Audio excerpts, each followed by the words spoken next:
بسم اللہ الرحمن الرحیم. In the name of Allah, the Beneficent, the Merciful.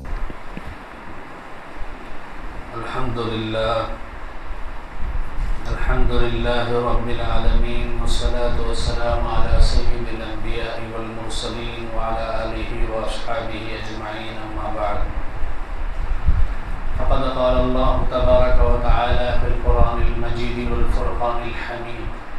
اعوذ باللہ من الشیطان الرجیم. بسم اللہ الرحمن الرحیم. وَإِن تَصْبِرُوا وَتَتَّقُوا لَا يَضُرُّكُمْ كَيْدُهُمْ شَيْئًا إِنَّ اللَّهَ بِمَا يَعْمَلُونَ مُحِيطٌ. وقال تعالى في موضع آخر ولا تهنوا ولا تحزنوا وأنتم الأعلون إن كنتم مؤمنين. صدق الله العظيم وصدق رسوله النبي الكريم ونحن على ذلك من الشاهدين والشاكرين. محترم بزرگوں اور دوستو،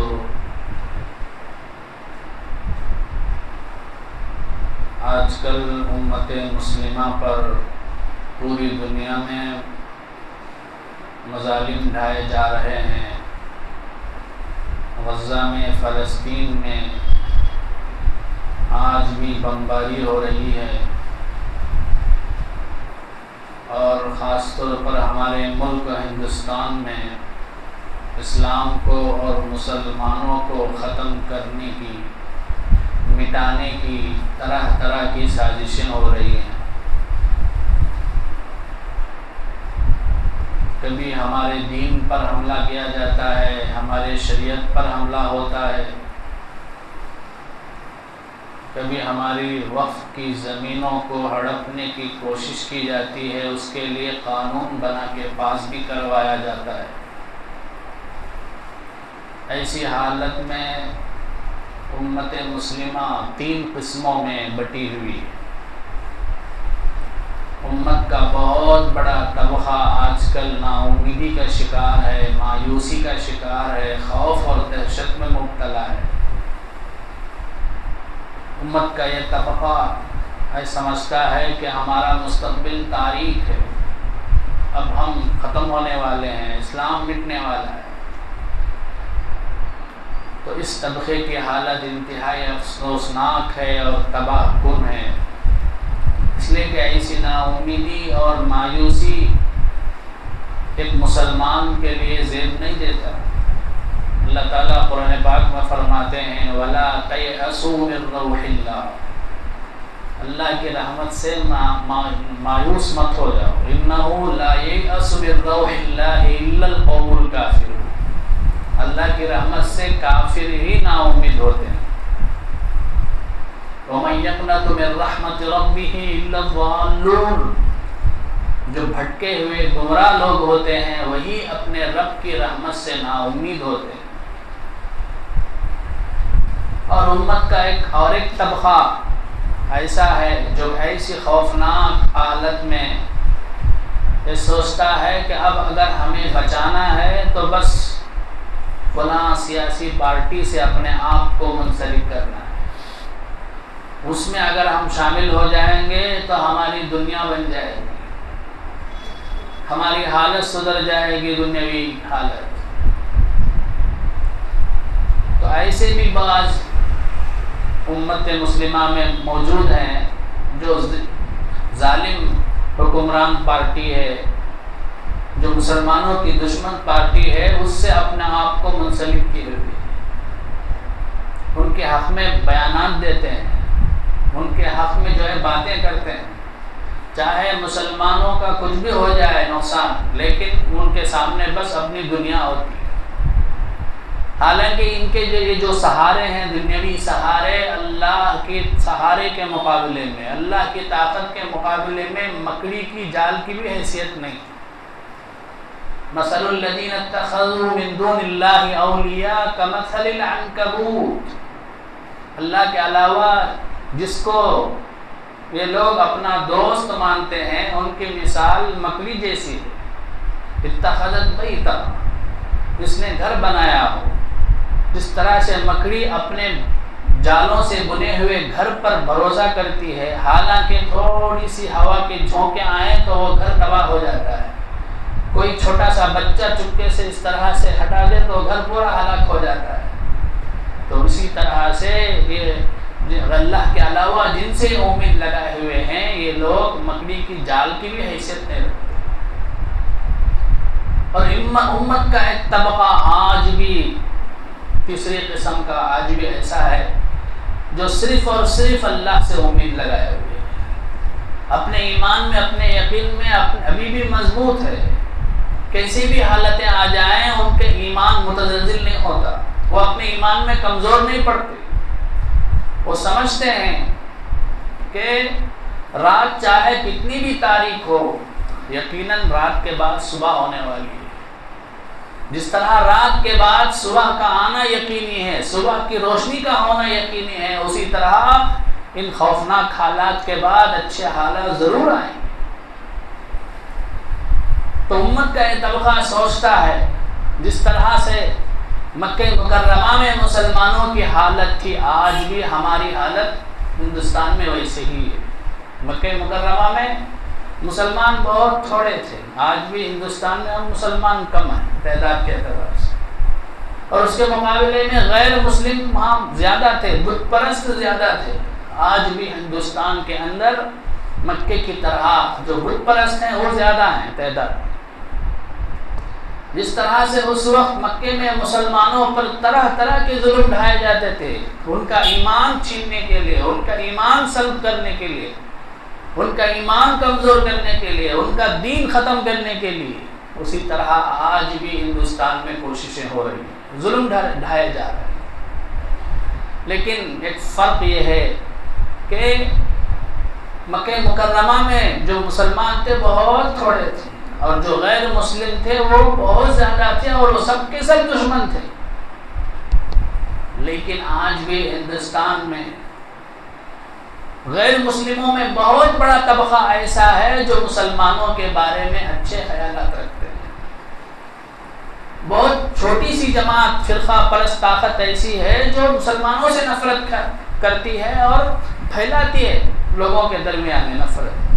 لیکن آج بھی بہت سے غیر مسلم بھائی ایسے ہیں جو مسلمانوں سے محبت کرتے ہیں، مسلمانوں سے نفرت نہیں کرتے۔ ان کا ہی طبقہ زیادہ ہے۔ یہ اور بات ہے کہ ان لوگوں کے ہاتھوں میں حکومت ہے، فرقہ پرست طاقتوں کے ہاتھوں میں، اور اس کی وجہ سے یہ لوگ نفرتیں پھیلا رہے ہیں، کبھی فلموں کے ذریعے سے، کبھی بیانات کے ذریعے سے، اور کبھی ایسے ایسے قوانین لانے کے ذریعے سے، تاکہ اسلام کو مٹا دیں، مسلمانوں کو مٹا دیں۔ اسلام اور مسلمانوں کو مٹانے کی روز اول سے کوشش کی گئی، نہیں مٹا، بلکہ اسلام تو بڑھتا ہی گیا، مسلمان بڑھتے ہی گئے۔ تو بزرگوں اور دوستوں، اللہ کا قرآن پاک میں فرماتے ہیں یریدون ان یطفئوا نور اللہ بافواہہم واللہ متم نورہ ولو کرہ الکافرون۔ یہ لوگ اللہ کی روشنی کو، اسلام کو بجھانا چاہتے ہیں، لیکن اللہ اپنی روشنی کو مکمل کر کے رہے گا، اگرچہ ان لوگوں کو ناگوار گزرے۔ تو ایسے حالات میں ہمیں 3 کام کرنے ہیں۔ پہلا کام تو یہ ہے کہ ہمیں اپنا ایمان مضبوط کرنا ہے، اپنے ایمان میں ڈھیلے نہیں پڑنا، یقین میں کمزور نہیں پڑنا۔ اللہ کہتے ہیں وَلَا تَهِنُوا وَلَا تَحْزَنُوا وَأَنْتُمُ الْأَعْلَوْنَ إِن كُنتُم مُؤْمِنِينَ۔ اے مسلمانوں، کمزور مت پڑو، غم مت کرو، تم ہی بلند رہو گے بشرطے کہ تم سچے پکے مومن ہو۔ تو ایسے حالات میں بھی ہمیں اپنے ایمان میں مضبوط رہنا ہے، اپنے یقین میں کامل رہنا ہے کہ ہمارا ہی دین سچا ہے، ہمارا ہی مذہب سچا ہے۔ چاہے ہم پر کیسے بھی حالت آئیں، ہم اپنے دین سے پیچھے ہٹنے والے نہیں ہیں۔ ہم سب کا عقیدہ ہے کہ ہر ایک کے مرنے کا وقت طے ہے، جو وقت ہے اسی وقت میں موت آئے گی۔ ان اجل اللہ لآت اذا جاء اجلهم لا يستأخرون ساعة ولا يستقدمون۔ جب مرنے کا وقت آ جائے تو 1 سیکنڈ نہ پیچھے ہوگا نہ آگے ہوگا، جو وقت طے ہے اسی وقت میں موت آئے گی، اس سے پہلے بھی نہیں آ سکتی، اس کے بعد بھی نہیں آ سکتی۔ حضرات صحابہ کو اس کا یقین تھا، اسی لیے وہ اللہ کی راہ میں لڑنے کے لیے ہمت سے جاتے تھے، جوش سے جاتے تھے. جب اللہ کی راہ میں لڑتے ہوئے جب ان کے کوئی تیر لگتا، کوئی نیزہ لگتا تو کہتے تھے فزت ورب الکعبہ، رب کعبہ کی قسم میں کامیاب ہو گیا، میں جیت گیا، میں کامیاب ہو گیا. خوشی سے کہتے تھے. اللہ تبارک و تعالی نے قرآن کریم میں کئی ایسے واقعات بیان کیے کہ جو بھی دین حق کو ماننے والے تھے ان پر حالات آئے، ان پہ آزمائشیں آئی. اس وقت جو لوگ اپنے ایمان پر، اپنے دین پر مضبوطی سے جمے رہے وہ کامیاب ہوئے، اور جو جمے نہیں رہے وہ ناکام ہوئے. قرآن کریم میں 30ویں پارے کے اندر سورۃ البروج ایک سورت ہے، اس میں اللہ نے اصحاب اخدود کا واقعہ نقل کیا ہے. یہ واقعہ کیا ہے؟ مسلم شریف میں اس واقعے کے بارے میں مذکور ہے کہ یمن میں ایک کافر بادشاہ تھا. اس گاؤں میں ایک کاہن تھا، جادوگر تھا. اس نے بادشاہ سے آ کر کہا کہ مجھے ایک نوجوان ذہین بچے کو دو تاکہ میں مرنے سے پہلے اپنا جو بھی علم ہے، جادو کا علم، کہانت کا علم ہے، اسے سکھا دوں. تو بادشاہ نے پورے گاؤں میں تلاش کر کے جو ذہین و فطین لڑکا تھا، جوان بچہ، اس کے حوالے کیا. اب یہ بچہ اس سے علم سیکھنے کے لیے روزانہ اپنے گھر سے آتا تھا، جاتا تھا. راستے میں ایک راہب، عیسائی پادری، اس وقت عیسائی مذہب ہی سچا تھا، اس کو ماننے والے سچے مسلم کہلاتے تھے. تو اس سے اس کی ملاقات ہوئی. تو یہ پوشیدہ طور پر یہ جو لڑکا تھا وہ مسلمان ہو گیا. ایک مرتبہ اس لڑکے نے دیکھا کہ راستے میں ایک شیر لوگوں کو روکا ہوا ہے. تو یہ لڑکا اپنے ہاتھ میں پتھر لیا اور پتھر لے کر کہا کہ اے اللہ، اگر یہ پادری کا دین سچا ہے تو اس پتھر سے اس شیر کو مروا دے، ہلاک کر دے. اگر اس جادوگر کا دین سچا ہے تو پھر اس شیر کو مت مار. چنانچہ کہہ کر بسم اللہ کہہ کر اس نے اس پتھر کو اٹھایا اور اٹھا کے شیر کو مارا بسم اللہ بول کر. تو وہ شیر مر گیا، ہلاک ہو گیا. اس کو دیکھ کر لوگوں نے کہا کہ یہ جو لڑکا ہے اسے کوئی عجیب و غریب علم آتا ہے. تو یہ دیکھ کر ایک نابینا آیا اور آ کر کہا کہ تو اپنے خدا سے کہہ کر دعا کر کے میری آنکھ اچھی کر دے. اس نے اللہ سے دعا کی اور کہا کہ میں دعا کروں گا لیکن شرط ہے کہ تو مسلمان ہو جائے، عیسائی مذہب کو ماننے والا ہو جائے. اس نے کہا کہ ضرور مانوں گا. چنانچہ اس نے دعا کی اللہ سے تو اس کی آنکھ اچھی ہو گئی. اب بادشاہ کو پتا چلا کہ اس طرح سے یہ لڑکا عیسائی مذہب کو پھیلا رہا ہے، دین حق کو دین کو پھیلا رہا ہے، اپنے دین کو. تو اس نے اس لڑکے کو، اس پادری کو اور اس نابینا کو بلایا اور بلا کر پادری کو اور اس نابینا کو جو بنا ہو گیا تھا اس کو قتل کروا دیا اور اس بچے کے بارے میں حکم دیا کہ اس کو پہاڑ کے اوپر لے جا کے سب کے سامنے وہاں سے گرا دو. چنانچہ بادشاہ کے سپاہی لے کر گئے. اللہ کا کرنا ایسا ہوا کہ جو اس کو گرانے کے لیے گئے وہ تو گر گئے لیکن یہ صحیح سالم بچ گیا. بادشاہ نے پھر کہا کہ اس کو لے جا کے سمندر میں غرق کر دو، ڈبا دو. تو اس کو بھی ایسا، اس کے ساتھ بھی اللہ نے ایسا ہی معاملہ کیا. جو ساتھ گئے وہ ڈوب گئے لیکن یہ صحیح سالم بچ کر واپس آ گیا. اب بادشاہ پریشان ہو گیا. تو اس نوجوان بچے نے کہا میں اس وقت تک نہیں مروں گا جب تک کہ تم بسم اللہ بول کے مجھے تیر نہ مارو. چنانچہ وہ بادشاہ بسم اللہ بول کے اسے تیر مارا، اسے آ کے لگا اور وہ نوجوان بچہ شہید ہو گیا.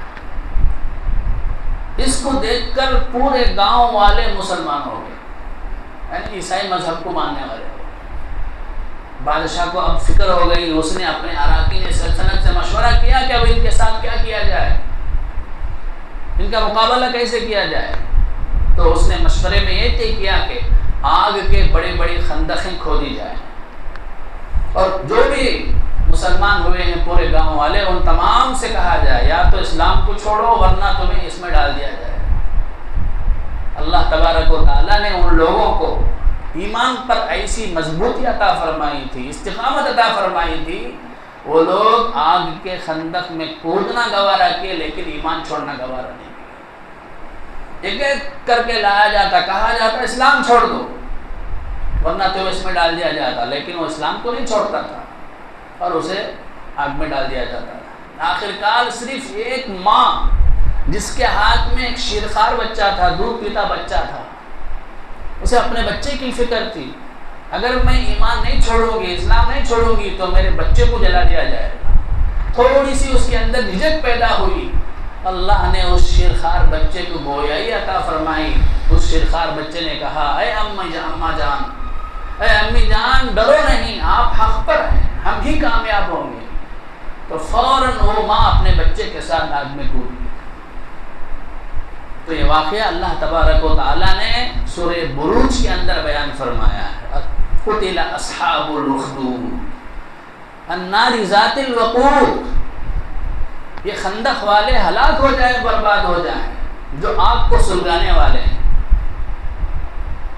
اذ ہم علیہا قعود، جبکہ وہ اس آگ کے ارد گرد بیٹھے ہوئے ہیں، وَهُمْ عَلَى مَا يَفْعَلُونَ بِالْمُؤْمِنِينَ شُهُودٌ، مسلمانوں کے ساتھ جو برتاؤ کرتے ہیں وہ سب دیکھ رہے ہیں۔ اس کے بعد اللہ کہتا ہے إِنَّ الَّذِينَ فَتَنُوا الْمُؤْمِنِينَ وَالْمُؤْمِنَاتِ ثُمَّ لَمْ يَتُوبُوا فَلَهُمْ عَذَابُ جَهَنَّمَ وَلَهُمْ عَذَابُ الْحَرِيقِ، جو لوگ مسلمانوں کو تکلیف پہنچاتے ہیں، آزمائش میں ڈالتے ہیں، اگر وہ توبہ نہیں کریں گے تو ان کے لیے آخرت میں جلتا ہوا عذاب ہوگا، جہنم کا عذاب ہوگا۔ اور ان الذين آمنوا وعملوا الصالحات لهم جنات تجری من تحتها الانہار ذلك الفوز الکبیر۔ ایسے وقت میں جو اپنے ایمان پر جمے رہتے ہیں، اعمال صالحہ کی پابندی کرتے ہیں، ایسے لوگوں کے لیے جنت ہے اور وہ ہمیشہ جنت میں رہیں گے، اور یہی بہت بڑے کامیاب لوگ۔ تو بزرگوں اور دوستوں، پہلا کام یہ ہے کہ ہم اپنے ایمان پر مضبوطی سے جمے رہیں، کیسے بھی حالتیں آئیں، کیسے بھی پریشانیاں آئیں، کیسی بھی تکلیف آئیں، اپنے ایمان کو ہم نہیں چھوڑیں، اور اس کے ساتھ ساتھ اعمال صالحہ کی پابندی کریں گے، گناہوں سے بچیں گے، رمضان ہو یا غیر رمضان ہو، ہر حال میں ہم نمازوں کی پابندی کریں گے، اپنے اخلاق صحیح کریں گے، یہ پہلا کام ہے۔ دوسرا کام یہ ہے کہ یہ جو غیر مسلم ہیں، اسلام کے بارے میں ایک خوفناک اور ایک بری تشبیہ، بری تصویر دنیا کے سامنے پیش کرتے ہیں کہ مسلمان یہ دہشت گرد ہیں، ظالم ہیں، انہوں نے مندروں کو توڑ کے مسجدیں بنائیں، طرح طرح کے جھوٹ اور جھوٹی پروپیگنڈے کے ذریعے سے اسلام کو، مسلمانوں کو بدنام کر رہے ہیں۔ اس کا جواب ہم عملی طور پر دینا چاہیے، صرف زبانی طور پر نہیں، عملی طور پر۔ ہمیں لوگوں کے سامنے عملی طور پر یہ کہنا ہے کہ اسلام اور مسلمان سچے محبت کرنے والے ہیں، امن پسند۔ جیسے کہ لاک ڈاؤن کے موقع پر کوئی بھی باہر آنے کے لیے ڈر رہا تھا، کہیں ہمیں وہ بیماری نہ لگ جائے، تو کتنے غیر مسلم لاشیں سڑی ہوئی باہر پڑی ہوئی تھیں۔ ایسے وقت میں ہمارے مسلمان بھائیوں نے ان لاشوں کو لے جا کے دفنایا۔ اور اسی طرح جب سیلاب آ گیا تھا تو سیلاب کے موقع پر مدراس کے اندر کتنی جگہ غیر مسلم گھرانوں تک ہمارے مسلمان بھائیوں نے ان کے کھانے پینے کا انتظام کیا، جس کے ذریعے سے بہت بڑا طبقہ یہ سمجھ لیا کہ یہ جو فرقہ پرست قوم ہے یہ صرف اور صرف اپنی سیاسی فائدے کے لیے مسلمان کو، اسلام کو بدنام کرنے کی کوشش کر رہی ہے، ورنہ تو یہ مسلمان تو امن پسند قوم ہے، یہ مسلمان تو محبتیں بانٹنے والے قوم ہیں۔ تو عملی طور پر ہمیں یہ بھی کرنا چاہیے۔ اور تیسرا کام بزرگوں اور دوستوں، ایمان پر ثابت قدمی کے ساتھ، اعمال کی پابندی کے ساتھ ساتھ تیسرا کام یہ ہے کہ ہمیں خوب دعائیں کرنی چاہیے۔ ہر فرض نماز کے بعد، تہجد کے موقع پر، مقبول اوقات میں، جو بھی اوقات میں ہمیں اپنے اللہ سے مانگنا چاہیے، اپنے اللہ سے دعا کرنی چاہیے۔ اللہ کے نبی صلی اللہ علیہ وسلم کتنے اللہ کے لاڈلے پیارے تھے، کیسی طاقت والے، کیسے افضل تھے، سارے نبیوں سے افضل تھے، اللہ کے لاڈلے تھے، پیارے تھے، لیکن کبھی وہ دعا ترک نہیں کرتے تھے، ہمیشہ اللہ سے مانگتے تھے، اللہ سے دعا کرتے تھے۔ جنگ بدر کے موقع پر آپ نے کیا دعا فرمایا؟ اللہ یہ مٹھی پر جماعت ہے، اگر یہ ہلاک ہو گئی، برباد ہو گئی تو پھر اسلام مٹ جائے گا۔ رو رو کے دعا کر رہے تھے، آنکھوں سے آنسو جاری تھے۔ حضرت ابو بکر رضی اللہ تعالی عنہ نے آپ صلی اللہ علیہ وسلم کو تسلی دی، اللہ کے نبی آپ کیوں اتنا غم کر رہے ہیں، اتنا خوف کر رہے ہیں، اللہ تعالیٰ ہرگز آپ کو مایوس نہیں کرے گا۔ حضرت ابو بکر نے امید دلائی۔ تو یہ 3 کام کرنے ہیں، انشاءاللہ کوئی بھی ہمارا بال بیکا نہیں کر سکتا، ہمارے اسلام کو، مسلمانوں کو ختم نہیں کر سکتا۔ 1400 سال سے ہے اور قیامت تک یہی اسلام باقی رہے گا، اور اسلام بڑھے گا اور مسلمان ترقی کریں گے۔